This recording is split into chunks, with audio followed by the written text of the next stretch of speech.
warahmatullahi wabarakatuh. Jadi di sini kami sedang ingin mewawancarai salah satu perwakilan dari Bank BSI untuk mempertanyakan beberapa pertanyaan yang sudah kelompok kami siapkan. Sebelumnya, perkenalkan, nama saya Devi Reza pribadi. Nama saya Reza Febrilin. Nama saya Naila Putri. Saya Vina. Dan di belakang kamera kita ada Sekar Arum Ambarantri. Dan kita di sini udah bersama Ibu Dela. Sahabatnya Customer Service Perusahaan Kasada Pasar Ibu. Baik, jadi kita langsung aja masuk ke wawancaranya. Sebelumnya perkenalan, saya Vina. Saya mau nanya, apa sih perbedaan bank syariah sama bank biasa? Nah, kan ada dua nih, bank syariah sama bank konvensional. Dari bank syariah dulu ya. Bank syariah itu merupakan bank yang beroperasi dengan prinsip syariah. Selain itu, dalam operasional bank syariah juga diatur oleh fatwa DSN MUI dan hukum yang berlaku di Indonesia tentang perbankan syariah. Nah, kalau di bank syariah ini kita tuh pakainya akad. Jadi kita ada dua akad mudharabah sama akad wadiah. Jadi kalau wadiah itu sekedar titipan, kalau mudharabah itu ada bagi hasil. Tapi bagi hasilnya itu udah ditetapkan di awal kayak gitu. Terus kalau yang mudharabah dia ada biaya potongan per bulan juga. Sedangkan kalau konvensional itu ada kontrak bunga, dia itu ada bunganya kayak gitu. Kalau misalkan bank syariah itu ada bagi hasil kayak gitu. Sedangkan perbedaan bagi hasil sama bunga, kan kalau bagi hasil itu kan bank syariah. Nah, kalau untuk bagi hasil di sini perbedaannya. Kalau nisbah bagi hasil itu dibuat pada waktu akad dengan pedoman mengikuti pendapatan bank. Jadi bisa naik, bisa turun kalau bagi hasil. Jadi mengikutilah. Jadi nggak sesuai real sih jatuhnya, sesuai dengan pendapatan bank syariah tersebut. Lalu kalau bagi hasil itu faktor pengali bagi hasil ada jumlah pendapatan yang real yang tadi aku bilang, yang sesungguhnya yang didapat dari BSI. Sedangkan bagi hasil yang dibayarkan itu fair sesuai dengan kinerjanya BSI. Sedangkan kalau bunga itu penentu bunga itu dibuat pada waktu akad dengan asumsi selalu untung. Padahal kalau misalkan bank konvensional lagi untung tinggi, ya bunganya tetap segitu aja yang dikasih. Jadi tetaplah nggak naik nggak turun. Walaupun pendapatan konven lagi tinggi, bunga mbak yang dikasih juga segitu aja. Kayak gitu sih. Nah, tadi kan kita udah dijelasin tentang perbedaan bunga sama bagi hasil. Iya, bagi hasil. Nah, kan kalau bank syariah itu mendapat keuntungan berarti dari bagi hasilnya. Sedangkan bank konvensional lain dapatnya dari bunga.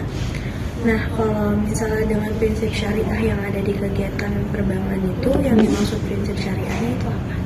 Jadi kalau misalkan prinsip, kenapa kita pakai prinsip? Karena kita kan jatuhnya bagi hasil. Ibaratnya kalau bagi hasil itu kayak kerjasama sih antara nasabah sama banknya. Jadi kalau misalkan udah ditentuin nih akadnya apa, kita kan ada akad mudharabah. Jadi kalau udah ada akad mudharabah jatuhnya udah kayak kerjasama aja. Jadi nasabahnya tuh ibaratkan tahu nih kalau misalkan uangnya dikelola bank nanti dapatnya segini kayak gitu. Jadi kalau misalkan dikelola bank lagi dapatnya tinggi, otomatis keuntungan yang diberikan ke nasabah pun juga tinggi kayak gitu.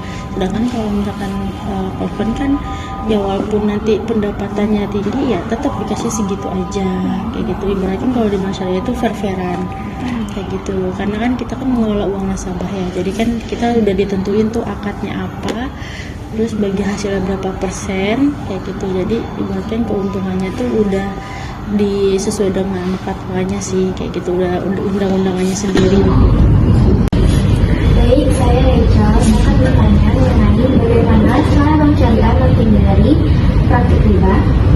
Nah, kalau bank syariah menghindari praktik riba itu dengan menerapkan prinsip-prinsip ekonomi Islam yang berdasarkan akad yang halal dan adil. Terus caranya itu pertama itu menggunakan akad syariah. Kita kan akad syariah ada banyak tuh. Terus yang kedua tidak memberikan atau menerima bunga. Dan ketiga itu kita kalau untuk pembiayaan kita semuanya diawasi oleh Dewan Pengawas Syariah yaitu DPS. Terus transparansi dan keadilan serta investasi pada usaha halal. Jadi kalau misalkan ada nasabah yang ingin pembiayaan, kita juga lihat usahanya apa. Terus juga akadnya juga ditentukan di awal kayak gitu. Jadi itu menghindari ribanya sih kayak gitu. Baik, terima kasih. Selanjutnya, saya akan menanyakan apa peran Dewan Pengawas Syariah dalam Bank Syariah. Untuk Dewan Pengawas Syariah itu di Bank BS itu sangat penting dan strategis untuk memastikan bahwa seluruh kegiatan dan produk lembaga keuangan syariah itu berjalan sesuai dengan prinsip-prinsip syariah Islam. Terus peran utama Dewan Pengawas Syariah yang pertama itu menjaga kepatuhan syariah. Terus yang kedua itu memberikan nasihat dan saran. Jadi DPS itu memberikan nasihat kepada manajemen bank terutama dalam pengembangan produk baru agar sesuai dengan prinsip-prinsip syariah. Terus yang ketiga itu melakukan pengawasan rutin. Keempat itu menjadi penghubung dengan DSN atau MUI. Yang kelima itu mengawal inovasi produk dalam produk dan jasa keuangan syariah. Tadi kan kita udah dijelasin ya tentang akad di bank syariah ini. Nah, mengapa bank syariah menggunakan akad dalam setiap transaksinya? Dan apa yang sering digunakan dan akad apa yang sering digunakan dalam bank syariah serta fungsi akad tersebut? Sebenarnya akad itu macam-macam. Pembiayaan pun akadnya juga macam-macam. Yang ditanyain ini akadnya itu mau akad dalam bentuk tabungan atau pembiayaan. Kalau misalkan tabungan sih kita ada 2 akad sebenarnya untuk tabungan sehari-hari ya. Yang tadi aku bilang tuh ada wadiah sama birobah, itu yang tabungan. Jadi wadiah itu hanya sekedar titipan. Jadi emang nasabah itu nitiplah ke bank, tapi ibaratnya cuma naruh, tapi nggak ada bagi hasil dan kita juga nggak ada potongan kayak gitu. Ibaratnya cuma titipan aja. Sedangkan kalau mudharabah itu dia ada bagi hasil, tapi ada biaya potongan juga per bulan 10.000 kayak gitu. Itu contoh akad tabungan. Kalau akad pembiayaan sebenarnya tuh lebih banyak lagi karena kan pembiayaan juga macam-macam. Itu salah satu contoh akadnya sih. Karena kan yang paling gampang sehari kan tabungan ya yang di lingkungan kita. Oke, aku mau nanya ini. Apa aja produk pembiayaan yang biasanya ditawarkan oleh bank syariah? Produk, kalau untuk produk pembiayaan sih banyak. Kita ada produk untuk UMKM juga ada pembiayaan UMKM. UMKM kita di sini ada KUR. Jadi KUR itu kan sebenarnya semua bank itu tuh pasti ada KUR. Dan itu udah marginnya itu udah ditetapkan di awal. Dan margin kita itu mengikuti dengan dari pemerintah, jadi flat. Setahu saya KUR itu kurang lebih sekitar 6%. Nah, KUR ini diperuntukkan untuk UMKM. Jadi dia itu syarat utama itu harus punya usaha. KUR. Jadi kalau misalkan usaha cuma online tuh setahu saya kalau bahasa itu masih belum bisa. Jadi harus ada toko. Jadi untuk mengembangkan usaha nasabah tersebut kan karena untuk mengembangkan usaha kadang perlu modal ya. Nah itu bisa pakai pembiayaan KUR itu. Jadi kayak peminjaman modal. Iya, buat nambahin modal usaha atau buat nambahin lapak kayak gitu, itu bisa pakai KUR. Yang kedua itu juga ada pembiayaan KPR. Kalau KPR kan buat rumah, dan kalau di syariah ini KPR. Kalau pembiayaan KPR itu yang terkenal karena cicilannya flat. Jadi kalau bank konvensional itu fluktuatif, kalau di bank syariah itu flat. Nah, maksud fluktuatif itu gimana? Jadi dia tuh mengikuti suku bunga. Jadi dia itu kalau bank konven dia rata-rata flat sampai 5 tahun.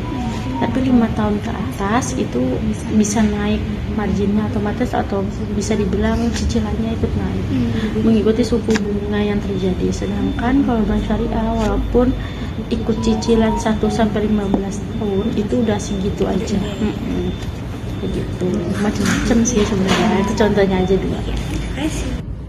Oke, aku bakal nanyain pertanyaan terakhir, yaitu bagaimana dampak bank syariah terhadap perkembangan ekonomi umat Islam? Baik, untuk dampak positif bank syariah terhadap ekonomi umat Islam, yang pertama itu meningkatkan akses keuangan yang adil.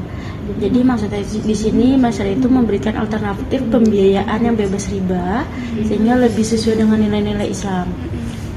Yang kedua itu umat Islam yang sebelumnya enggan menggunakan bank konven karena alasan agama, kini itu menjadi ada pilihan untuk menggunakan bank syariah. Terus mendorong kewirausahaan dan UMKM. Karena banyak bank syariah fokus pada pembiayaan usaha kecil dan menengah. Seperti yang tadi dijelasin kan ada KUR kayak gitu. Melalui skema seperti mudharabah dan musyarakah. Itu mudharabah dan musyarakah itu akadnya.